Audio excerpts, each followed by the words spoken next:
Welcome to Stories to Tell, where chilling tales meet a calming atmosphere. Tonight I'll be sharing 10 long, true, scary stories, all accompanied by the soothing sound of rain. Whether you're here to relax, be spooked, or both, you're in the right place.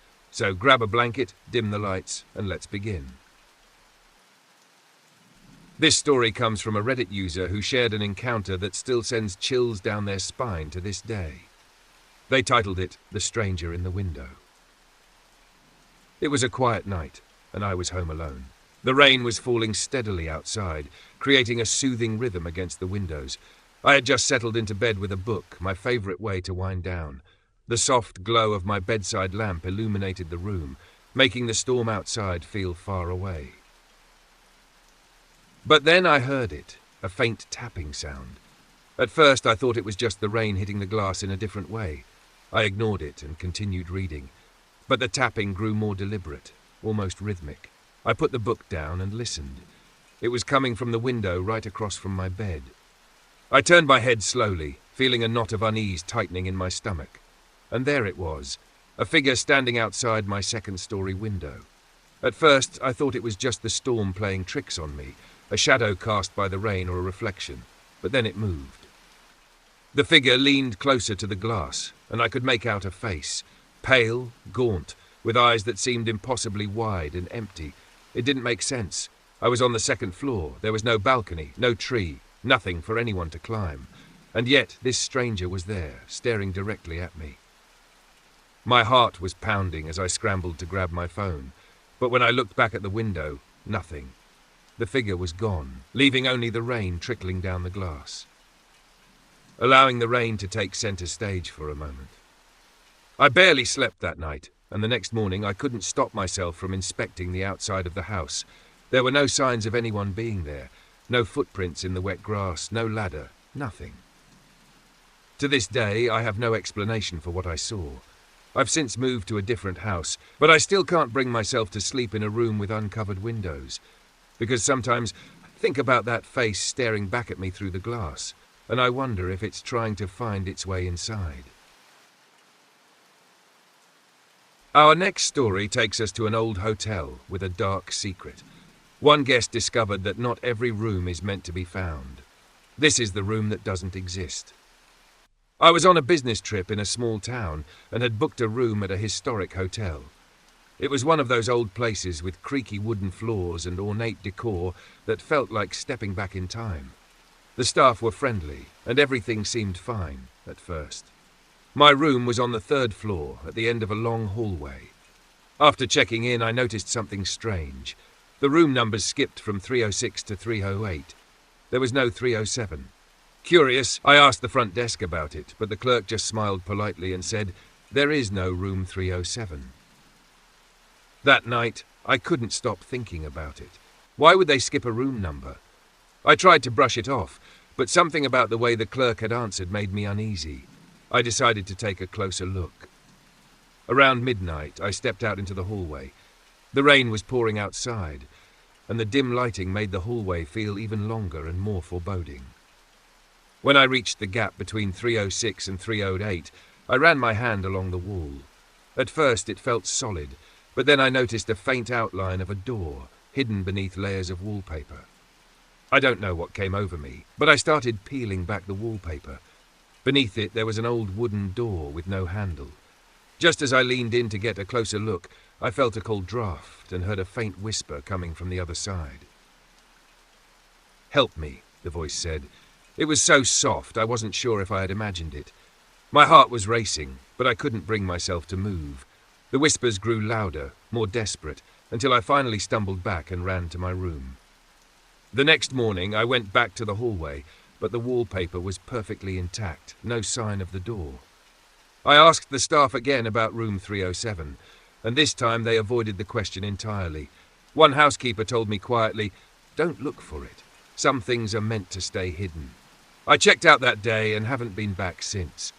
But sometimes, late at night, I dream about that door, and the voice on the other side still calling for help.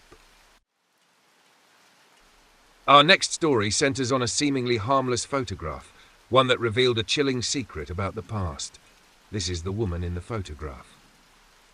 A few years ago, I inherited an old photo album from my grandmother. It was filled with black and white pictures of family members I'd never met, all from decades ago. I didn't think much of it at first. It was just a family heirloom. But as I flipped through the pages, one photo caught my eye. It was a group picture of about a dozen people standing outside a farmhouse.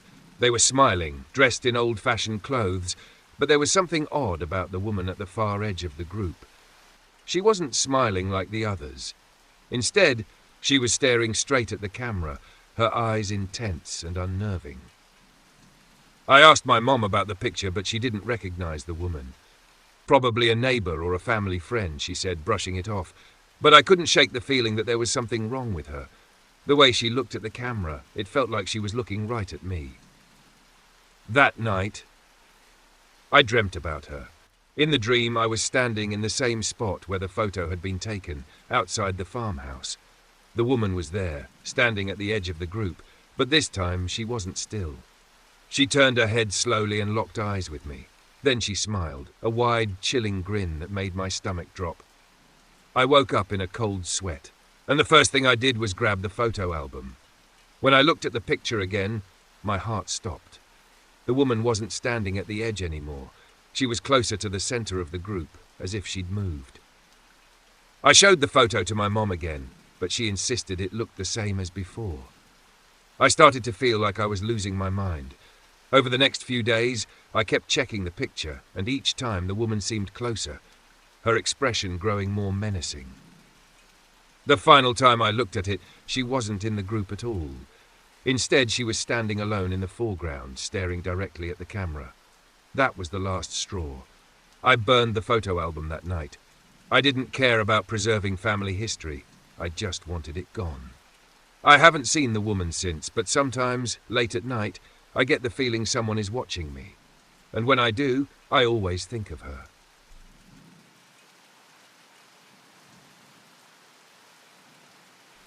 Our next story comes from a family who learned the hard way that some secrets are buried for a reason. This is The Voices in the Basement.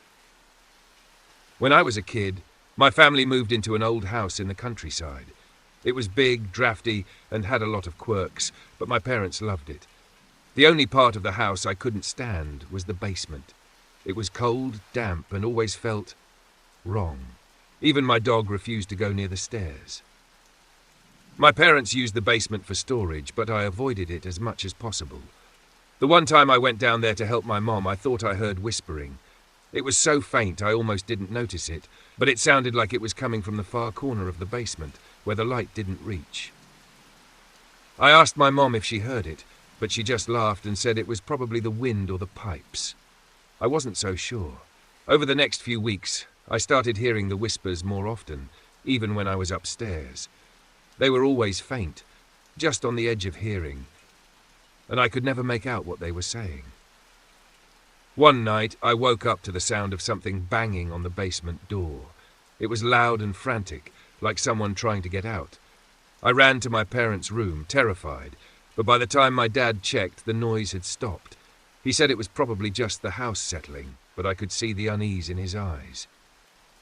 A few days later, I overheard my parents talking about the house. My mom sounded worried, and I caught her saying something about the previous owners. When I asked them about it, they brushed me off, but I could tell they were hiding something. One evening, my dad went down to the basement to grab something, and he was down there longer than usual.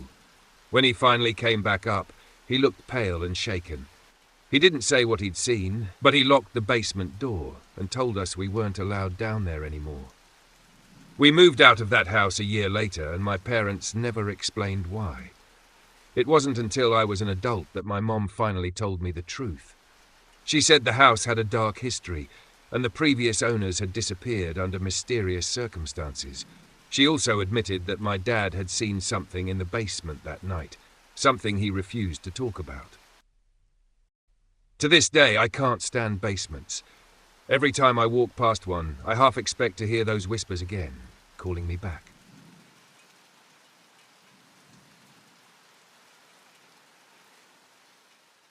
Our next story tells of a mysterious encounter on a desolate stretch of road. This is the hitchhiker who vanished. A few years ago, I was driving home late at night after visiting a friend. The highway was empty, and the rain made the drive feel even lonelier. I was about an hour from home when I saw a figure standing on the side of the road, drenched and holding out their thumb for a ride. Normally, I wouldn't stop for a hitchhiker, but something about this person made me hesitate. They looked young, maybe in their early 20s, and completely soaked. Against my better judgment, I pulled over and rolled down the window just enough to ask where they were headed. "Just down the road," they said, their voice soft and almost pleading. I unlocked the passenger door and they climbed in, thanking me quietly. They wore an old, tattered jacket, and their hair was plastered to their face from the rain. We drove in silence for a while, and I couldn't help but notice how cold it had gotten in the car. I tried making small talk, but the hitchhiker gave short, vague answers. Something about them felt off. After about 10 minutes, they suddenly spoke up. "You can drop me off here," they said. I looked around, confused, because there was nothing but trees and empty road. "Are you sure?" I asked. They just nodded, their eyes fixed on something in the distance. I watched as they stepped out into the rain and started walking toward the trees. But when I glanced at my rearview mirror a moment later, they were gone. There was no one on the road, no one heading into the woods, just empty darkness. Shaken, I drove the rest of the way home. I couldn't stop thinking about the hitchhiker and how they'd vanished so suddenly. The next day I told a coworker about what had happened.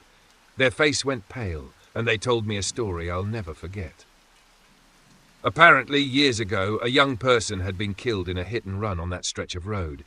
Ever since, there had been stories of a hitchhiker appearing during storms, asking for rides, and then disappearing without a trace.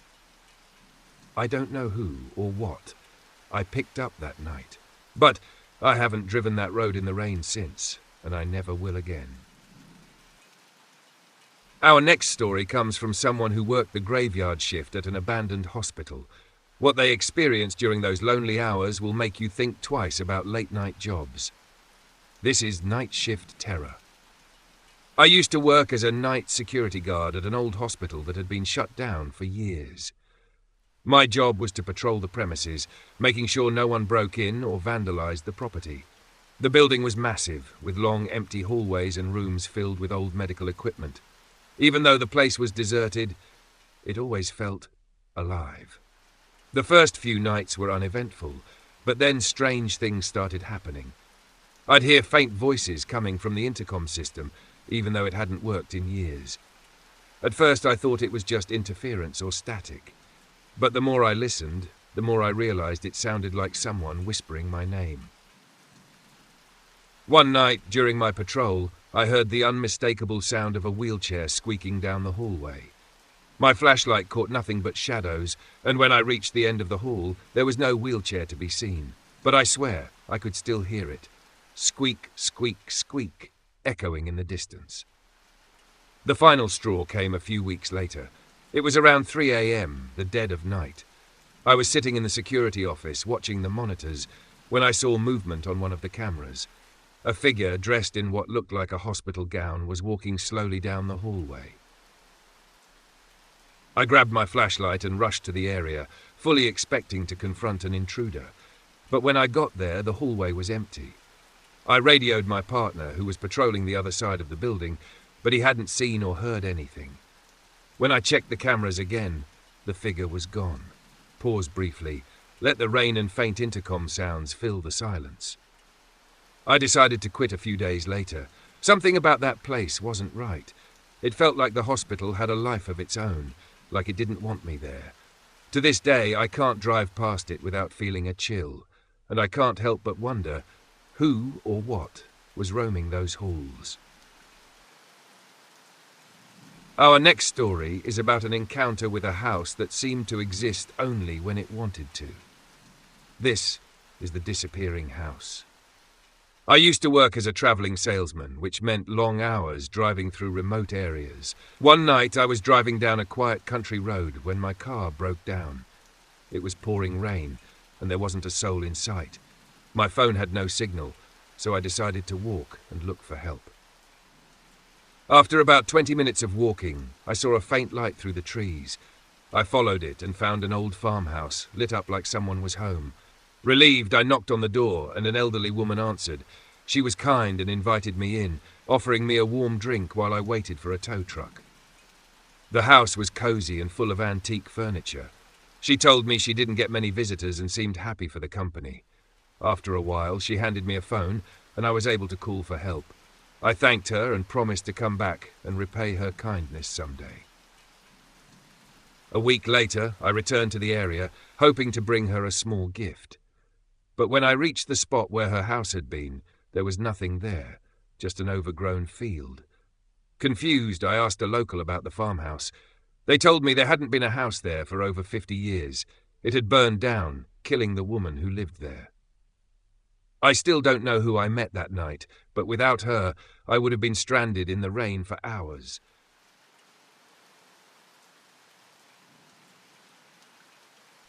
Our next story takes place on a college campus, where one student's experience with a mysterious roommate left them questioning reality. This is the roommate that wasn't there. When I started college, I was assigned a roommate named Sarah. We weren't super close, but we got along well enough. Sarah was quiet, spent a lot of time in the library, and usually came back late at night. I didn't think much of it. Everyone has their own routine.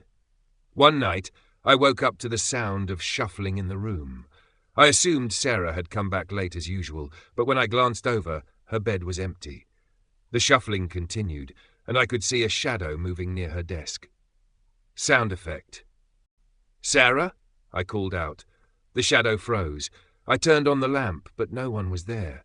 Her bed was perfectly made, and the room was silent except for the rain outside. I convinced myself I had been dreaming and went back to sleep.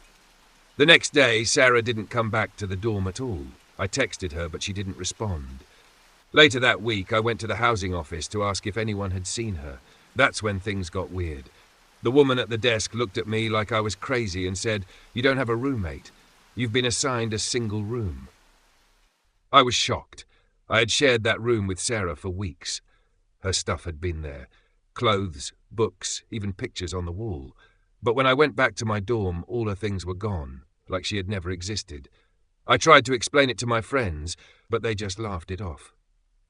To this day, I don't know who or what Sarah really was. But sometimes late at night, I still hear shuffling and whispers in that room, as if she never really left. Our next story explores the terror of being watched by something you can't quite see, lurking just beyond the light. This is the shadow in the hallway. When I was a teenager, my family moved into a house that was older than it looked. The previous owners had remodeled it, but you could still feel its age in the creaky floors and thick air. My room was at the end of a long hallway, and I hated it from the start.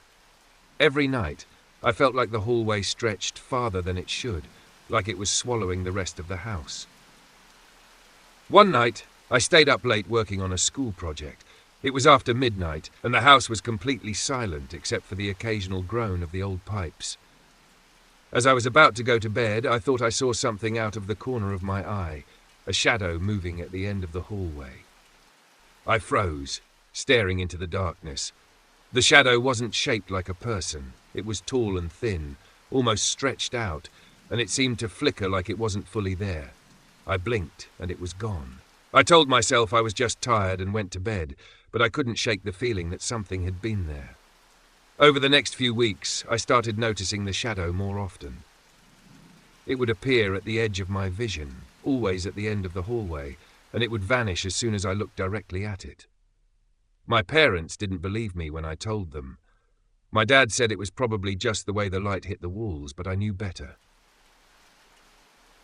One night, I decided to prove to myself that it wasn't real. I stayed up late, sitting in the hallway with the lights on, staring at the spot where I'd seen the shadow. Hours passed, and nothing happened. I started to feel silly. Maybe my dad was right. But just as I was about to go to bed, the light flickered, and I saw it. The shadow was standing in the middle of the hallway, closer than it had ever been. It didn't move, but I could feel it watching me. I was paralyzed with fear, unable to look away. Then, slowly, it started to shift, like it was reaching for me.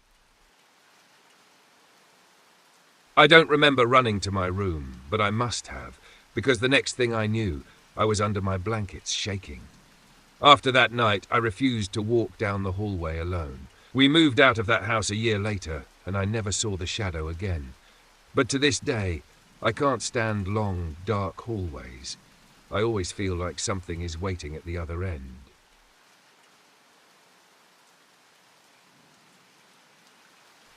Our next story is about a family who experienced a series of unexplained late-night disturbances. What started as harmless curiosity turned into something far more sinister. This is the Midnight Knocks.